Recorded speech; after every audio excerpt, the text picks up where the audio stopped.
Welcome to Go Live TV, the future in your hands. The only multicultural IPTV station that brings communities together. Over 2.7 million people have already watched. Go Live TV, anytime, anywhere.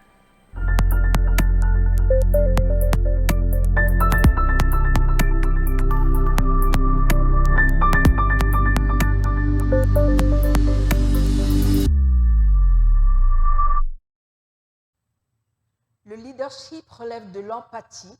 Il s'agit d'avoir la capacité d'être en relation et de se connecter avec les gens dans le but d'inspirer et d'autonomiser leur vie. C'est une citation de Oprah Winfrey. Connexion 360, c'est parti pour notre destination hebdomadaire. Tous les samedis à 11h15, heure de Toronto, 16h15 GMT, 17h15 à München. Nous sommes sur la chaîne Go Live TV, émettant sur Internet, en streaming sur YouTube et sur Facebook. Et bien entendu, nous sommes présents sur Roku Box. Notre alchimiste est une dame de cœur qui enseigne la tolérance et l'acceptation, le dialogue transculturel et le courage civique. Elle aussi vient d'Allemagne, comme mon invité de la semaine dernière, interprète communautaire, conseillère sociale, coach en développement et en empowerment, autonomisation. Elle est maman de 3 jeunes adultes. Mon invité s'appelle Légitimus. Et oui, les Légitimus du showbiz et de la politique. Elle a dû se faire un prénom, Mathilda. Mathilda Légitimus Schleicher, c'est elle que j'ai le privilège de recevoir aujourd'hui. Bonjour Mathilda. Bonjour Alekia. Comment vas-tu? Très bien. À l'accoutumée, je demande à mes invités de se présenter eux-mêmes, de nous dire qui sont les humains derrière les prénoms. Eh bien, en fait, je suis un être humain tout à fait normal, sauf que je me considère citoyenne du monde, que je suis polyglotte et j'aime les voyages, j'aime découvrir des nouvelles personnalités, j'aime aider les autres. En même temps, j'apprends énormément en les aidant et en les soutenant. Et en même temps, je trouve que c'est important aujourd'hui d'être ouvert et d'être attentionnés les uns envers les autres. La solidarité. Mathilda, c'est la solidarité. On reparlera de cette valeur qui te motive, qui te booste, qui te permet d'aller de l'avant. Mais avant cela, j'aimerais qu'on survole un petit peu cette famille Légitimus. Si on devait jouer au jeu des 7 familles, je demanderais l'arrière-grand-père, Hégésip, Jean Légitimus, premier député noir sous la Troisième République. Je demanderais la grand-mère, Darling Légitimus, artiste de musical et actrice également. Je demanderais le père Gésip Légitimus, pionnier dans le monde des arts et de la culture et de l'audiovisuel surtout. Je demanderais la maman, Noéma Missanti. Je demanderais le cousin comédien, Pascal Légitimus, le frère activiste Samuel, et j'en passe plusieurs pour éviter d'avoir le tournis. Comment trouve-t-on sa voix, le chemin, et sa voix, la parole dans une telle tribu? Comment fait-on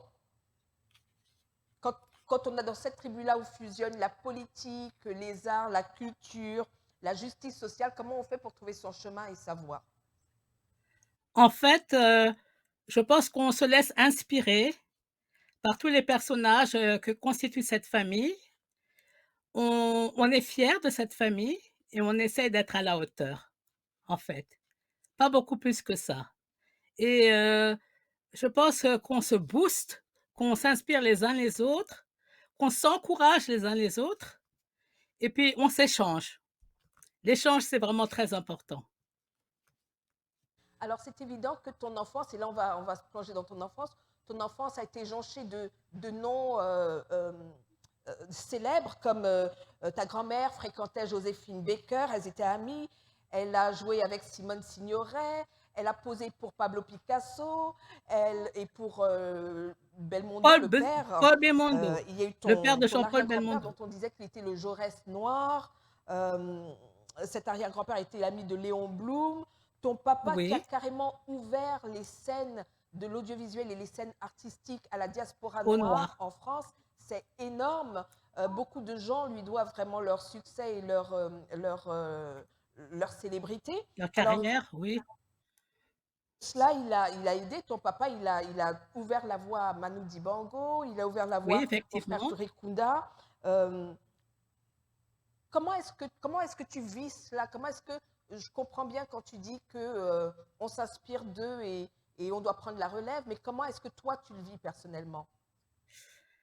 Eh ben, disons que c'était un enrichissement personnel parce que la famille était toujours, très ouverte pour parler des problèmes de racisme, des discriminations et mon père, disait que c'était vraiment important d'avoir des idoles, d'avoir, des héros, des héroïnes noires aussi pour nous, les enfants noirs, pour pouvoir bien se développer avec fierté et amour de soi, de soi-même.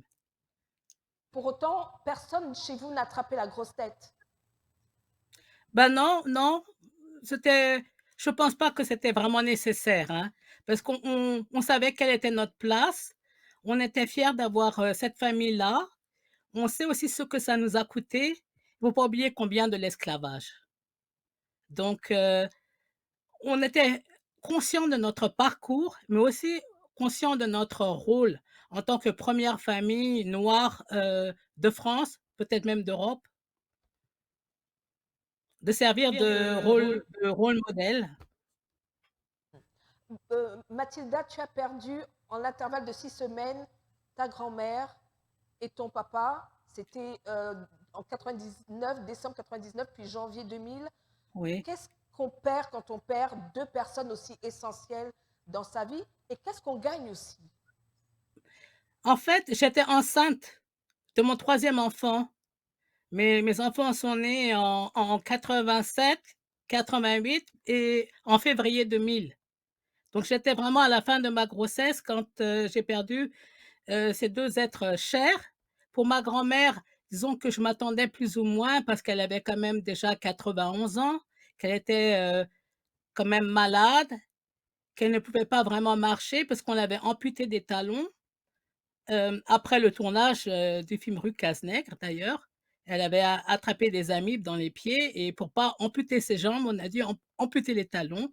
Donc c'était peut-être aussi, ce qui l'avait empêchée après de pouvoir continuer sa carrière. Mais elle a bien vécu, elle-même disait qu'elle était comblée et j'avais l'impression qu'elle partait vraiment, sereine, bien que je n'ai pas pu la voir les derniers mois. Mais pour mon père, je m'attendais absolument pas à ça. Il était dialysé, je savais qu'il allait faire 3 fois par semaine ses dialyses et comme il avait vraiment organisé les obsèques de sa mère, il s'était vraiment donné à fond. Je savais qu'il était un peu fatigué, mais pas, je m'attendais pas du tout à ce qu'il décède comme ça. Donc c'était un choc pour moi parce que je n'ai pas pu aller aux obsèques des 2 à cause de ma grossesse. Mon père m'avait déjà dit: «Ta grand-mère ne voudrait pas que tu mettes, ta grossesse à risque pour des obsèques». Donc j'ai bien suivi son conseil étant donné que j'étais en fin de parcours et je ne suis pas non plus allée à ses obsèques à lui, mais c'était dur, c'était très, très dur pour moi, hein, surtout L'impression qu'on quand est même très d'avoir gagné sensible quelque pendant les chose grossesses. comme hérité d'une flamme, hérité de, spirituellement parlant, hein, hérité d'une flamme, hérité d'une charge spéciale ou En fait pas? en fait, ce qui m'a fait de la peine, c'est, le fait de voir qu'on les a amputés de l'histoire du show business. Ça a été une blessure très profonde au fond de moi, de voir que malgré un parcours exceptionnel, de rôle de pionnier, on n'en parle pratiquement plus aujourd'hui et même après, quand mon père est décédé, il a à peine été mentionné. Pour ma grand-mère, un peu plus parce que comme elle avait gagné le Lion d'or à la Mostra de Venise, je pense que c'était nécessaire pour eux que d'en faire du un peu allusion, mais c'était tout, hein et même après à la remise des Oscars, on l'avait complètement oublié dans la liste des personnes, qui sont décédées la même année. Bien que Calix Béala a dû monter sur scène pour aller revendiquer justement C'est ça. un Oh, hommage pour avec elle qui beaucoup venait de de décéder. courage. Vraiment, ma grand-mère aurait été très fière d'elle, de voir que effectivement elle a passé un flambeau. Il y a des personnes qui surtout des femmes qui sont très, très courageuses et qui osent. Et je l'ai appris que plus tard parce que je n'avais pas la télévision française, hein, d'Allemagne. Mais mes frères et sœurs, m'ont bien fait le rapport et en me disant vraiment, c'est une honte, d'oublier Darling Legitimus, dans une liste pareille, hein. Et ça m'a montré vraiment le racisme systémique qui, qu'on trouve encore en France et qui existe encore, qui persiste qui persiste malgré tout. Et mon père a quand même eu un parcours exceptionnel que même, des Français blancs n'ont pas et qu'on l'ampute carrément, du show business, c'est une honte pour la France, vraiment une honte. Communauté, certainement, de faire vivre sa mémoire et de continuer à lui rendre hommage, de continuer à rappeler son souvenir et ce qu'il a fait, son parcours également. Oui, J'espère que ben, nous je aurons continue à le l'occasion, faire, même que si ce je le soit fais avec depuis toi ou que ce soit l'Allemagne, avec ton mais frère, de le faire. oui, mon frère, Samuel, Legitimus, le faisait. J'ai mon frère Henri aussi, qui a commencé un peu à le faire, mais lui-même était très malade. Il est décédé l'année dernière, qui avait été longtemps aussi, assistant de mon père, dans pas mal de choses, surtout, pour les émissions radio qu'il faisait. Une radio qui a été créée aussi par mon père, que mon père a revendiquée pour que les noirs ne suivent pas toujours que les radios françaises avec les vedettes françaises. Hem, donc je pense que la France doit beaucoup à mon père et pas seulement le monde noir, C'était parce Tropic que FM. ça n'arriverait pas excuse-moi, je t'ai interrompu. Je demande, je voulais une précision. Est-ce que la radio, c'était bien Tropic FM? Oui, Tropic FM et son émission, c'était Radio Dôme. Oui, L'origine de oui. la Il création avait de Radio France Outre-mer. c'est ça. Et il avait, une tranche, je crois que c'était le mercredi à partir de midi et et ensuite tout le dimanche. Parce qu'il y avait beaucoup d'équipes qui se partageaient, étant donné qu'il n'y en avait qu'une radio, ils s'étaient mis d'accord pour se partager toute la semaine. Et effectivement, il y avait aussi de jeunes, remplis d'ambition qui voulaient aussi avoir une radio, donc c'était normal aussi qu'ils luttent pour pouvoir être à l'écoute. Mon père l'a compris, hein, donc il a partagé la radio. C'était pas toujours facile, mais je pense qu'il a compris Mathilde, apporter qu'il le nom fallait laisser la place aux Légitimus, jeunes est-ce que aussi. ça ouvre des portes?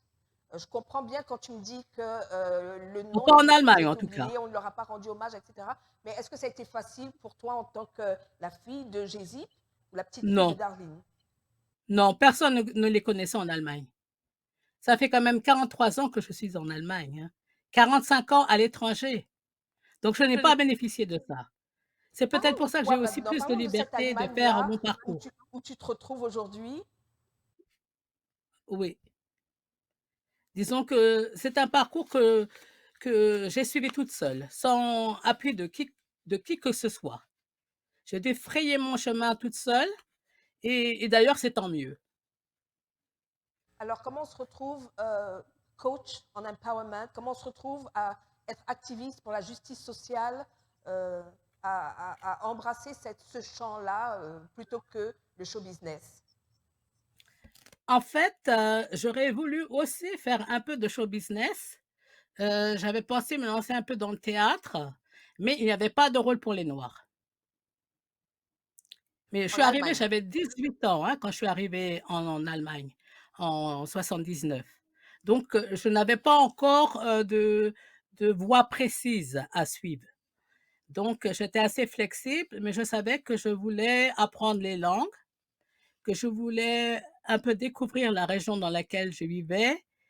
Je j'ai rencontré l'amour justement à Munich à l'âge de le jour de mon anniversaire en fait, de mes 19 ans, mon mari actuel en fait, et j'ai commencé à faire des études d'économie comme ça, mais ça n'était pas du tout mon truc, donc j'ai laissé tomber et puis j'ai rencontré aussi beaucoup de racisme à l'université et ça m'a vraiment blessée, ça m'a heurtée parce que comme j'avais passé 2 ans dans un collège international avec 370 élèves, je crois, de plus de 80 pays, du groupe United World Colleges.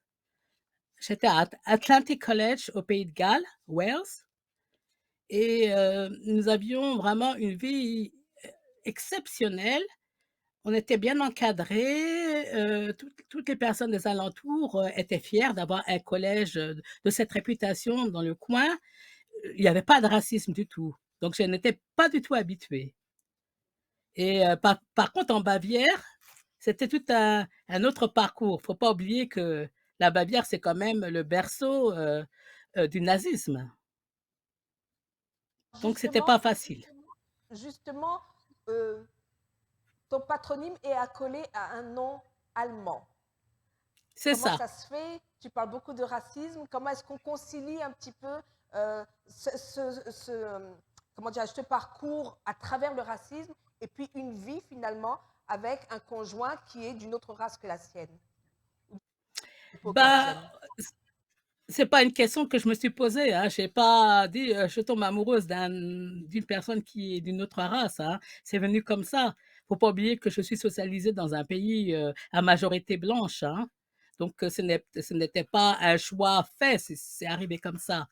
Mais disons que je ne savais même pas encore que j'allais en Allemagne, et je pensais d'ailleurs jamais y aller, seulement peut-être pour faire du tourisme, mais pas pour y vivre. Parce que quand j'étais au lycée, à l'âge de 15-16 ans, pendant les cours d'histoire, on nous a montré le film, d'Alain Resnais, Nuit et brouillard, un film, sur, le nazisme et les crimes, heu, perpétués par, les nazis. C'était un documentaire sur les camps de concentration, les premiers camps de concentration, à Auschwitz et Dachau, et cetera. Et j'étais absolument perturbée, choquée, profondément choquée, écœurée, et je ne comprenais vraiment pas comment on puisse faire des horreurs pareilles. Bien sûr que je savais qu'il y avait eu plein d'horreurs tout au cours, de l'histoire, surtout vis-à-vis, des esclaves, des Africains esclavagés, mais je ne savais pas non plus de l'ampleur réelle à cet âge-là.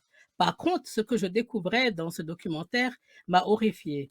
Donc j'avais pris l'allemand comme première langue d'après la recommandation de ma mère qui adorait l'allemand, qui adorait les chants, le lyrique allemand.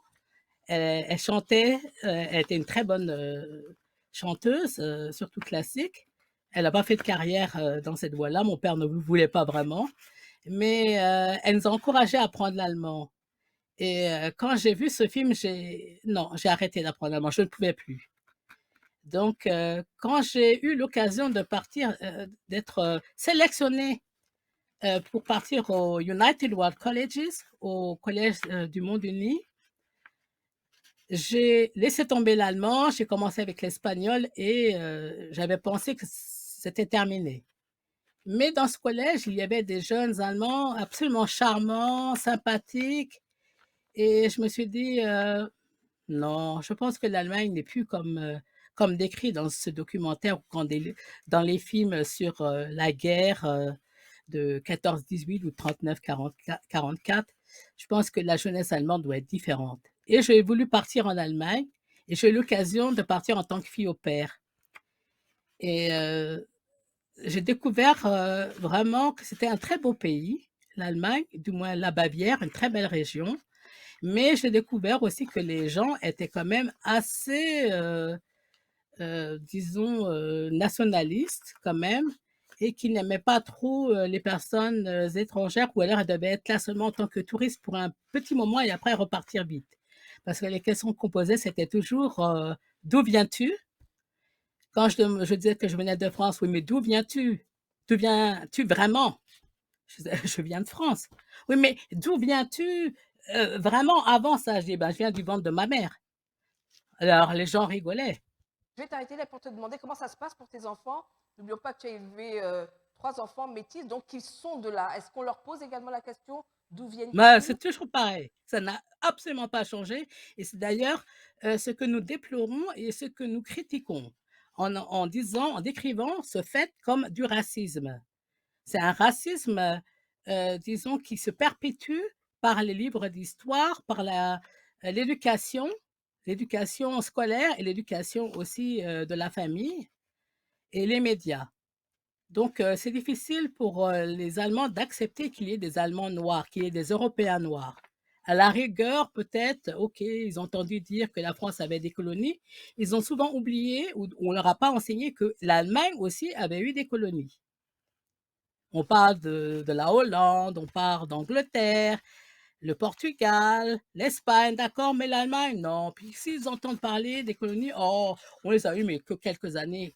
Et ils oublient ou ne connaissent pas l'ampleur des crimes commis par les Allemands dans leurs colonies. Alors, ça ne m'étonne pas qu'ils demandent d'où viens-tu, euh, pourquoi es-tu là et quand repars-tu? Voilà les trois questions. Ils voulaient absolument que je reparte. Mais je ne sais pas encore si je vais repartir.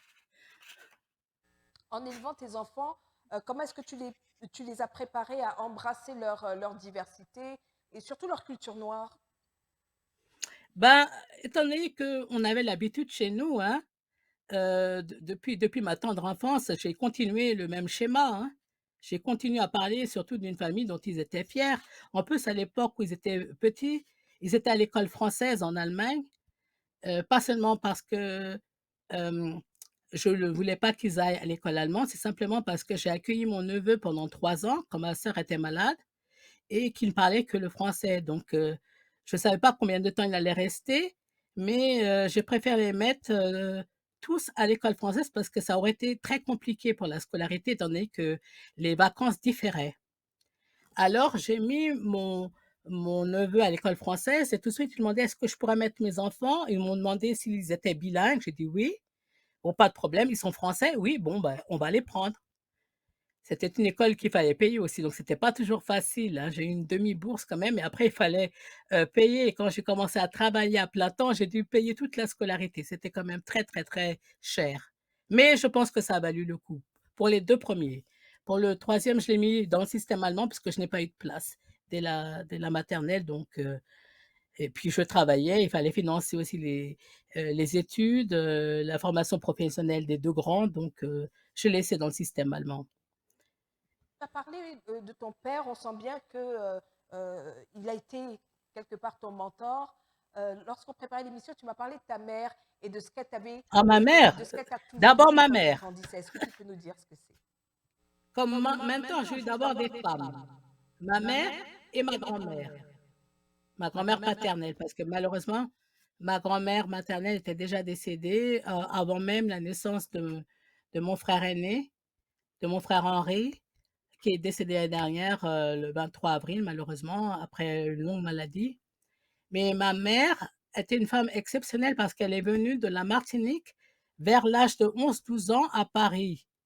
Avec ses 2 frères d'abord, toute seule, envoyée par, sa mère, qui les a envoyés, à Paris parce que son mari dont elle avait divorcé était déjà à Paris et après elle s'est débrouillée pour vendre sa petite maison qu'elle avait et tout pour pouvoir les suivre. Elle les a rejoints l'année d'après ou une année et demie après et ma mère est arrivée en France, elle connaissait rien, elle connaissait pas l'hiver, donc elle a dû tout découvrir. En plus, elle ne savait pas qu'elle était très claire de peau, parce qu'elle avait à peu près ma teinte, mais c'était du soleil, d'être née à la Martinique et quand elle est arrivée en France, après quelques mois, elle a commencé à perdre sa couleur en hiver, et elle s'est demandé pourquoi. Elle était complètement étonnée. Elle savait pas qu'en fait, elle était claire de peau.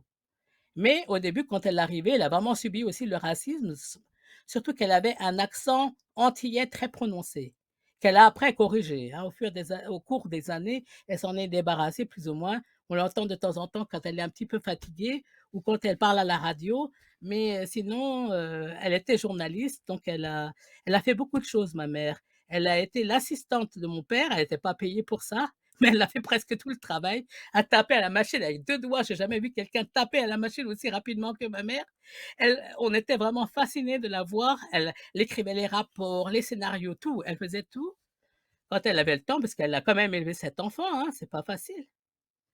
Elle t'a Et en donné ce plus, elle était proverbe, ouverte elle à t'a la légué ce famille. Elle était vraiment proverbe. une personne, Elle est le toujours concept vivante, de c'est la ça. famille, c'était très important pour elle. Et J'ai puis dû elle te était couper, excuse-moi. esthéticienne, elle a été esthéticienne, pendant un bout de temps. Le fait qu'elle était Miss, heu, Miss Antilles 58, elle avait 20 ans à l'époque, elle est née en 38.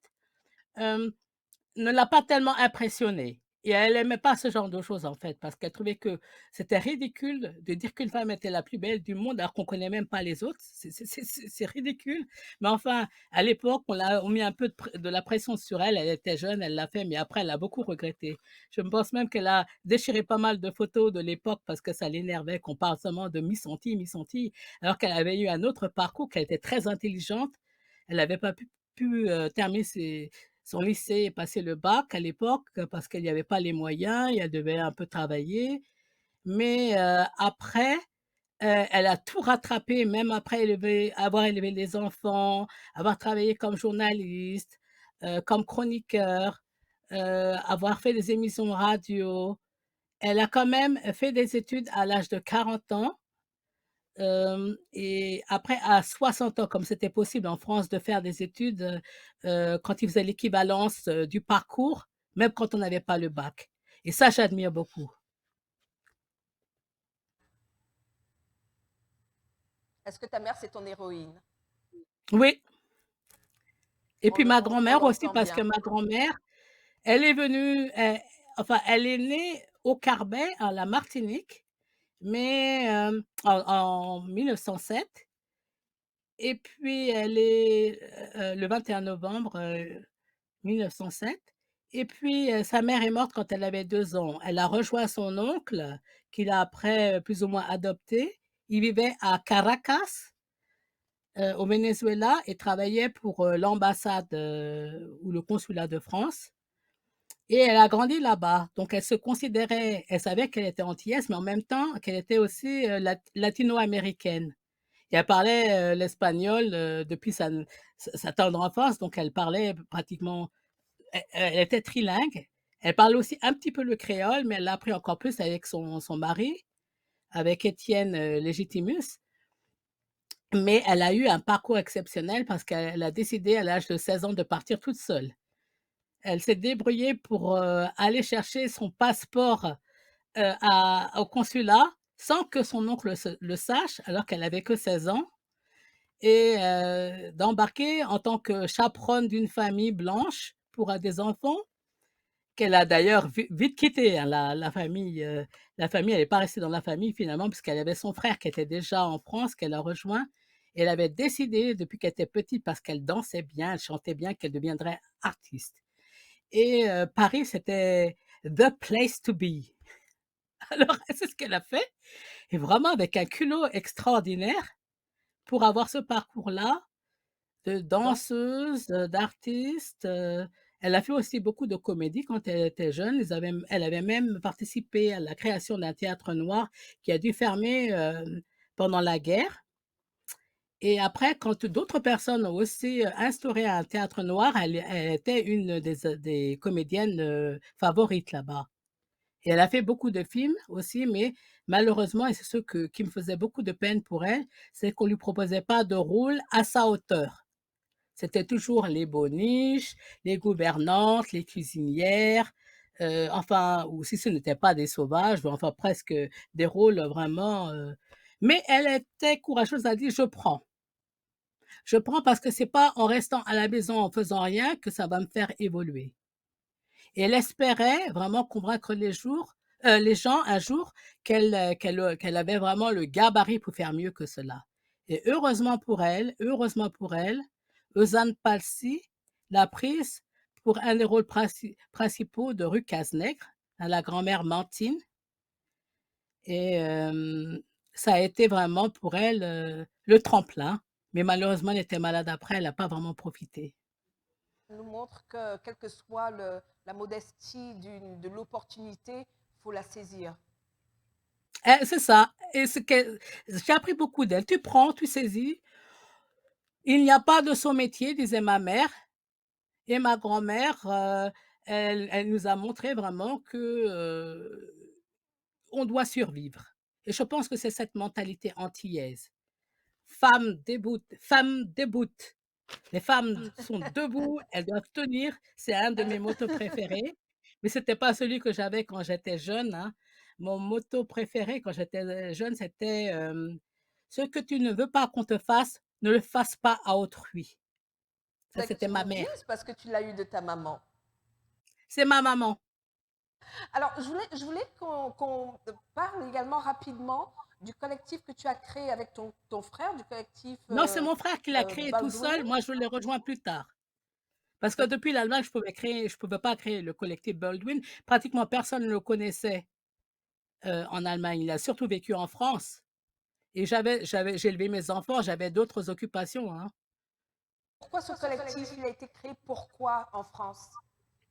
En fait, j'espère que tu auras l'occasion d'interviewer mon frère de vive voix pour qu'il te raconte tout ça lui-même, parce que c'est absolument passionnant. Mon frère a fait l'école, Jérôme Savary, une école, exceptionnelle, d'après calquée sur le modèle de Fame, l'école où on apprend à tout faire pour le musical. Acteur, acrobatie, la danse et toutes sortes de choses autour et il était vraiment bien préparé et plein de joie et d'enthousiasme de pouvoir embrasser sa carrière. On lui offrait rien du tout et quand il se présentait quelque part, quand il voyait, qu'on cherchait des artistes qui ou des acteurs qui lui correspondaient, un homme, 25 ans, et cetera, il se présentait, on lui demandait: «Mais qu'est-ce que vous faites là?» On n'a jamais mentionné qu'on avait besoin de noirs et c'était comme une grande claque dans la figure. Exactement la même chose que d'autres artistes, d'autres acteurs avaient vécu et que ma grand-mère elle-même avait aussi, subi quand elle se présentait pour des rôles qu'on disait: «Ah ben non, on n'a jamais mentionné que c'était des noirs» et mon frère alors, était dépité, J'espère vraiment que mais j'aurai ne s'est pas l'occasion de le arrêté là. Il a dit: recevoir. «Mais il doit y avoir quand même, il y a plein d'artistes, d'acteurs, de comédiens noirs en Amérique. Mais qu'est-ce qu'ils lisent? Quelles sont les pièces, dans lesquelles ils jouent?» Et par hasard, il est tombé sur James Baldwin. Il avait entendu parler vaguement de James Baldwin, mais mon père avait dû le rencontrer à l'époque où James Baldwin était venu, dans les années, à partir de 48-50, quelque chose comme ça. Mais mon père ne parlait pas l'anglais, donc il n'a pas vraiment côtoyé James Baldwin. Mon père parlait le français et le créole. Mais James Baldwin adorait les artistes, était toujours dans tout ce qui était, les balles de jazz, les boîtes à jazz, heu, les, les sortes de festivals de musique, des musiques, d'Amérique latine ou des Antilles ou d'Afrique. Alors, mon père a dû l'a croisé à plusieurs reprises, mais sans vraiment avoir un contact. Mais mon frère a découvert 2-3 romans, biographiques de James Baldwin qui parlent de ce problème des noirs et du racisme, caché, du racisme, qu'on prétend qu'il n'existe pas ou alors du racisme vraiment ouvert comme c'était le racisme, peut-être là même l'apartheid qui existait, en Amérique à son époque et mon frère, il s'est reconnu dans ses écrits. Et il s'est étonné qu'on ne parle pas de cette personnalité en France, une personnalité qui était la première personnalité noire à être, sur, les couvertures de tous les magazines, à l'époque, en Amérique et il s'est étonné que la France, le pays qu'il avait choisi pour y rester et où il est mort, où il est décédé, qu'on ne parle plus de James Baldwin. Bon, c'est la même chose, on parle plus de ma grand-mère, on parle plus de mon Exactement père. ce qui se passe dans ta famille également, c'est Peut-être un qu'on petit peu. parlera plus de Pascal Légitimus quand il va décéder, mon cousin, j'en sais rien et c'est déplorable. On Et va c'est pour parler de ça que ton mon frère a actualité. décidé On va parler de qu'il ton fallait faire actualité avant qu'on connaître ne boucle les 360 degrés. La demi-heure passe tellement vite. oui, Parle-nous un petit peu de ton activité, notamment en Ukraine où tu es très impliqué. Avec le conflit, tu aides les associations qui accueillent les réfugiés. Comment ça se passe? c'est ça. En fait, je suis très investie dans tout ce qui est social. Je suis aide pédagogique familiale et je suis coach empowerment et coach de vie et à côté de mon travail, lorsque la guerre s'est déclarée en Ukraine, on a appris sur, les médias sociaux qu'il y avait pas mal de Noirs, d'étudiants africains, de familles africaines qui vivaient en Ukraine, qui étaient bloqués aux frontières de la Pologne et aux autres frontières des pays voisins, qu'on maltraitait, qu'on empêchait de rentrer dans les trains, qu'on jetait des bus quand ils essayaient de rentrer, qui se sont fait des fois tabasser, voler et gazer. On leur a mis du gaz dans la figure, on a pillé tout ce qu'ils avaient sur eux, euh, on a même ôté des fois, on a même enlevé, volé leur passeport pour leur créer encore plus de problèmes parce qu'ils savaient que sans papier, on est vraiment dans, excusez-moi, excuse my French, dans la merde. Donc, on a toute la communauté, parce que j'ai été longtemps dans une association panafricaine, Arbeitskreis Panafrikanismus München, où on faisait plein de festivals sur la culture noire, sur l'histoire des Noirs, sur les personnalités noires. Et avec ce réseau qu'on a et d'autres, dont l'association TANG, the African Network in Germany, on a vraiment fait des collectes d'argent pour payer les bus et le conducteur de bus pour aller jusqu'à la frontière récupérer. Surtout les familles noires, les familles africaines, mais aussi tous les POC, les people of color. Et s'il y avait de la place, bien sûr, on prenait bien sûr les autres. Nous, on ne faisait pas d'apartheid pour les ramener en Allemagne. Et depuis, j'encadre un groupe d'à peu près une centaine d'étudiants. La plupart sont d'Afrique, mais pas que, qui viennent du Nigeria, du Ghana, du Cameroun, du Congo, du Maroc et même de Turkménistan. Et on essaie d'imposer à l'Allemagne de les traiter de manière égale aux réfugiés ukrainiens, parce qu'eux aussi ont fui la guerre et ont tout perdu. Ils n'ont même pas pu aboutir pour leurs études, ils n'ont même pas de preuves qu'ils ont étudié, ils n'ont même pas les certificats, les diplômes, et puis les familles sont beaucoup sacrifiées pour leur permettre de partir à l'étranger faire des études. Ils ne peuvent pas C'est quoi retourner le comme ça risque? les Ils mains vides. risquent d'être renvoyés dans leur pays d'origine et donc de C'est ça, perdre tous les acquis qu'ils ont eus pendant les années où ils ont vécu oui. en Ukraine, c'est ça? Oui, la plupart des acquis, parce que normalement, il faudrait faire des équivalences, mais pour faire les équivalences, il faut avoir le document réel, pas seulement une photo du document. Donc, quand on n'a rien pendant la guerre, on est carrément largué. Et puis, c'est la honte, on perd sa face, on ne rentre pas les mains dans les poches, sans rien, la tête baissée dans le pays. Et même pour les familles, c'est dur. Les familles, si l'étudiant rentre en n'ayant rien fait, elles perdent la face. Et puis, ils seront aussi un poids pour la famille puisqu'ils ne pourront pas vraiment travailler. Ils n'ont Donc pas de diplôme, ils n'ont pas de c'est beaucoup de preuves. lobbying politique, c'est beaucoup de revendications Ah oui, pour eux. on n'arrête pas, on n'arrête pas. Et puis, il fallait leur trouver un logement. On a dû financer les hostels d'abord au début parce que personne pouvait, ne voulait les prendre chez eux. Les familles étaient prêtes de prendre des Ukrainiens, mais quand on disait, ou des réfugiés d'Ukraine, et quand on leur disait ce sont des Noirs, ils disaient non, ah non, mais je suis pas raciste, mais je connais pas trop la culture, ça va être difficile, ça va être problématique. Ou alors des gens qui étaient carrément racistes nous disaient, ah non, non, on veut pas de Noirs, on veut pas d'Arabes, on veut pas de gens basanés, on veut que des Ukrainiens blonds, aux yeux bleus, etc., ou bruns, mais pas noirs. D'accord. Écoute, Alors on n'arrête pas. je vous souhaite et je leur souhaite bonne chance. J'espère surtout qu'ils ont une bonne prise en charge en ce qui concerne leur santé mentale, parce que Ah, on est là survivre, pour ça, on échapper est à là la pour ça. guerre et Puis je puis les échapper coach aussi. également à cette discrimination-là, c'est loin d'être évident. C'est loin d'être évident, mais ils sont déjà tellement contents d'avoir survécu. C'est déjà une bonne chose. Voilà. J'ai Tiens, j'ai un une écho question. là, c'est bizarre. Il y a un petit écho. Oui, je m'entends deux fois. Voilà, ça y est maintenant. Pas de Oui, mais transition pour ils passer à sont notre contents d'être en séquence vie et ludique, ils croient après encore, avoir ils ont parlé encore de l'espoir. quelque chose d'aussi sérieux. Pardon, je n'ai pas entendu la question. Non, non, ce n'était pas une question, je disais, on s'achemine à la fin de cette émission et je n'ai pas de transition pour passer à notre séquence ludique après avoir parlé d'un sujet aussi sérieux que l'accueil de ces réfugiés venus d'Ukraine. Mais c'est donc notre dernière séquence du tac au tac qui nous permet de faire un scan rapide de ta personnalité. Je commence une phrase et tu la termines. D'accord. J'avais vu l'émission avec, mon amie Pierrette, Herzberger-Fofana. Alors je pense que j'ai compris le système. D'accord. Alors on y va. Joséphine Baker au Panthéon, pour moi, ça représente.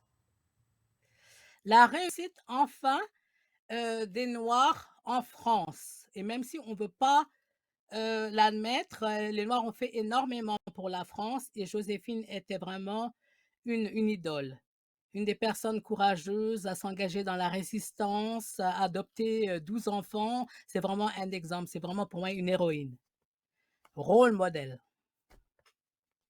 Que noir, 12 enfants de partout. Oui, les enfants du monde entier parce qu'elle n'avait pas eu de famille elle-même, pas vraiment et puis elle voulait montrer que c'est possible de vivre ensemble, quelle que soit, l'origine, quelle que soit la couleur de peau ou même, la religion. On peut vivre ensemble comme une famille. Ce que peu de gens savent de moi, c'est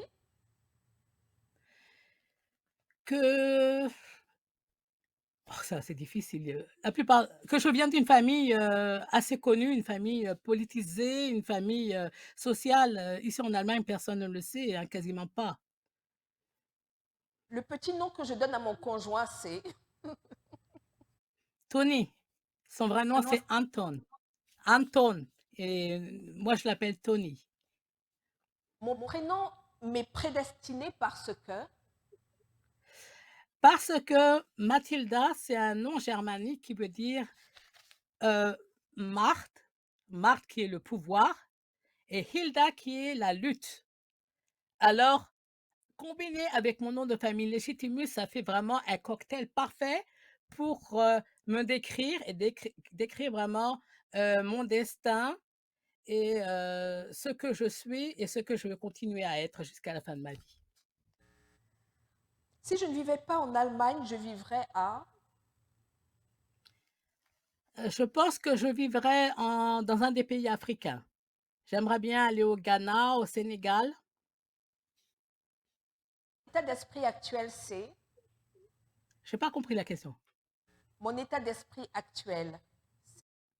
Mon état d'esprit, c'est le courage et l'espoir que la guerre va se terminer et que on va réussir à intégrer toutes ces réfugiés d'origines diverses, les people of color et les Africains ici en Allemagne et qu'on va leur donner la chance d'aboutir. La nature que j'aimerais avoir, c'est. La nature, j'ai pas compris, encore une fois? Le don de la nature. Ah, le don de la nature que j'aimerais bien avoir. Ah, je crois que je l'ai déjà. J'aime la nature, j'aime le monde, j'aime, les êtres humains, j'aime me socialiser, j'aime connaître, des personnes d'origines diverses, de parler plusieurs langues. Je crois que je l'ai déjà. Le péché mignon, c'est. Ah, j'aime le chocolat. Dernière question de ce scan. Si je devais rédiger mon épitaphe, ce serait. Ici, j'ai, une personnalité, heu, ouverte au monde, citoyenne du monde, humaniste, qui a donné son tout de soi pour, que la paix soit rétablie dans le monde et pour l'entente, entre les peuples. Ida Legitimus Schleicher, je te remercie infiniment d'être passé me voir. Nous nous quittons ici avec cette petite méditation. Vous pouvez fermer les yeux ou les garder grands ouverts. Pensez bien à ce que vous ne voudriez pas qu'on vous fasse, qu'on vous manque de respect, qu'on vous trahisse, qu'on abuse de vous, qu'on vous discrimine. Vous ne voudriez pas qu'on vous muselle, qu'on vous juge. Et pour parler avec le langage des réseaux sociaux, vous ne voudriez pas qu'on pratique à votre rencontre le gaslighting et le ghosting, alors ne le faites pas aux autres. Restez dans Exactement. l'esprit Ubuntu. Super. Merci Rikia, c'était vraiment fantastique. À une prochaine. Restez dans Je te l'esprit souhaite le Ubuntu. Je meilleur. suis parce que tu es. Nous sommes ici parce que vous êtes là. Bon week-end à tous et excellente semaine. Bon week-end à tous.